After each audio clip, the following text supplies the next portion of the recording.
Welcome to this explainer. Look, if you're watching this right now, chances are you or maybe someone you really care about just went through some major pelvic surgery. First off, massive congratulations. Seriously, taking that huge step for your health is a big deal. But I know you're probably sitting there thinking, okay, what's next? Well, think of this explainer as your personal, empowering guide to really taking charge of your long-term recovery. We're going to break down exactly how you can protect that surgical repair, restore your normal bodily functions, and safely rebuild your strength over the next few weeks and months. Okay, let's just dive right in, shall we? Here's our roadmap. We'll start with the healing journey, then talk about protecting your repair, creating some better bathroom habits, rebuilding with safe exercises, and wrap it up with the actual science of recovery. All right, part 1. The healing journey begins. Now, those first few days after surgery can feel incredibly overwhelming, right? And it's totally normal to feel super vulnerable. I mean, your body just went through a major event. So, you might be wondering, what exactly is my role now? It's really easy to just assume the surgeon did their job in the operating room, and now you just kind of sit back and wait to heal. But actually, you need to shift your mindset from being a passive patient to becoming an active, essential partner in this process. Once the surgery is done, your real work is just beginning. I absolutely love this piece of advice from the Brigham Urogynecology Group's post-surgery guidelines. They point out, it is not uncommon after surgery to feel like you are taking 2 steps forward and 1 step back. I really want you to hear that. Feeling exhausted, having zero energy, or even catching a case of the post-surgery blues, that is completely 100% normal. You are not going to have a great day every single day. If you're feeling totally drained, that's just your body doing the hard work of healing. It is definitely not a sign of failure. Moving on to Section 2, protecting your surgical repair.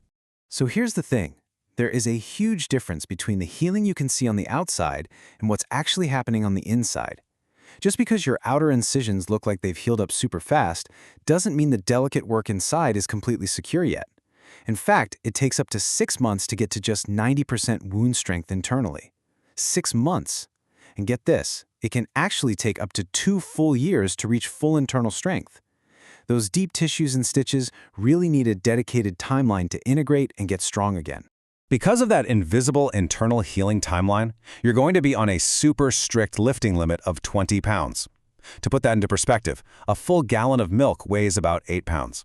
So basically, lifting anything heavier than 2.5 gallons of milk is totally off limits. And honestly, that's a pretty tough limitation. It means no lugging heavy groceries, no carrying full laundry baskets, no hauling large dishes, and yep, unfortunately, it means you absolutely cannot pick up your squirmy toddlers during this first phase of recovery. So, for the first 6 weeks, your daily routine has to change to protect that repair. You've got to skip the heavy housework, so no pushing a heavy vacuum around or scrubbing floors. You also need to stick to showers. That means absolutely no tub baths, hot tubs, or swimming pools while those incisions are closing up. You'll also need to hold off on sexual intercourse for about 6 to 12 weeks so you don't disrupt the internal sutures. And a really big one, try not to bend directly at the waist to pick things up. The whole goal with all these rules is just to stop any extra stress or downward pressure from tearing those fresh, delicate internal stitches. All right, on to Section 3, better bathroom habits. Getting your basic bodily functions back online without messing up your surgery is a huge daily priority. We have to get you into a safe, non-straining toilet routine. Why? Because constipation puts a ton of unnecessary pressure right on your pelvic floor. So here's the game plan. First, sit fully down on the toilet seat, no hovering, okay? Second, rest your feet slightly apart and up on a little footstool. Third, keep your tummy completely relaxed. Don't suck it in. And finally, just take gentle breaths into your belly. You can bear down just a tiny bit if you need to, but absolutely no forceful pushing. Seriously, proper toilet posture changes the game entirely. By sitting fully on the seat, leaning slightly forward with your forearms just resting on your thighs, and popping your feet up on a stool, you create the perfect angle. It literally straightens out your lower bowel. This lets gravity do all the heavy lifting for you, which means you won't have to hold your breath or strain your abdominal muscles at all. Now, what's really interesting here is looking at the internal anatomy. You can see exactly why we're being so careful. Your uterus, bladder, and bowel are all cradled by this sling of pelvic floor muscles at the very bottom. If you hover over the toilet instead of sitting down, those muscles stay tense. They literally can't relax enough to let you go, which forces you to push. And when you push, it forces all those vulnerable, newly operated on organs right down against your fresh surgical repair. Definitely not what we want. Okay, moving to Section 4, rebuilding with safe exercises. So, once the catheter is out and that initial healing has kicked in, it's time to start gently rebuilding your strength. And the absolute most vital trick you can learn right now is called the knack. It's essentially the habit of deliberately drawing up and engaging your pelvic floor muscles right before you do anything that spikes your internal pressure, stuff like coughing, sneezing, laughing, or bending over. Think of the knack like a built-in force field. It actively blocks that downward pressure on your pelvic organs, literally protecting your surgery every single time you sneeze. When you're ready to start moving a bit more, you want to focus on your deepest abdominal muscles, your transversus abdominis. To do this, just lie on your back and find a nice neutral spine, not too arched, but not totally flat either. Then, as you breathe out, gently draw your lower tummy down towards your spine, keeping your pelvis totally still. And hey, if lying flat on your back hurts your incisions or makes your back ache, no worries at all.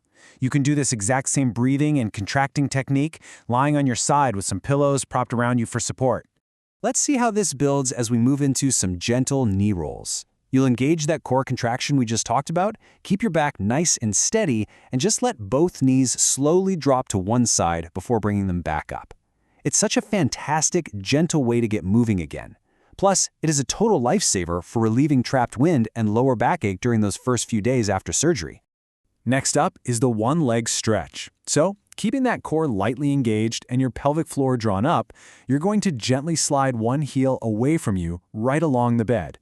The real trick here is to keep your heel touching the bed the whole time, and just keep breathing naturally. Whatever you do, don't hold your breath. Then, slide it slowly back in and switch to the other leg.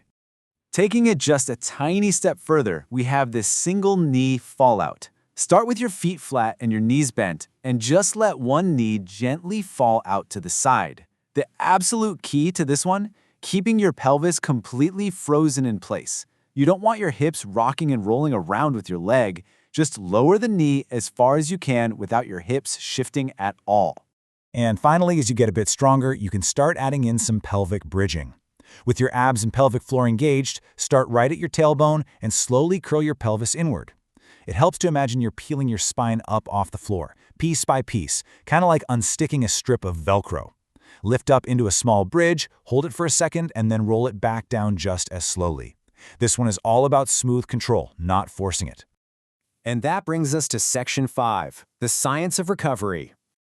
Now, you might be sitting there thinking, is all this gentle, moving, and resting actually going to make a difference?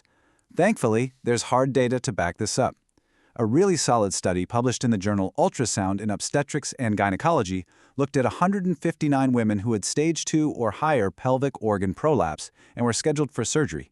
They divided them up. One group did intense daily pelvic floor muscle training before their surgery, and the other group did absolutely nothing beforehand. The results they saw at the 6-month mark are honestly so encouraging. They found that doing all that intense training before the surgery didn't really change the final physical results. But here's the incredible part. Compared to how they started, every single patient in both groups had significantly stronger muscle contractions, and everyone reported a massive drop in prolapse symptoms. So what does that mean?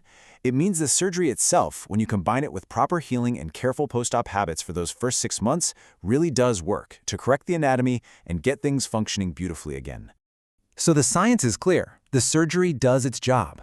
But keeping that repair secure for the rest of your life, that part is up to you. Just like the clinical guidelines say, a successful, long-lasting outcome is a true joint effort between your surgeon and you.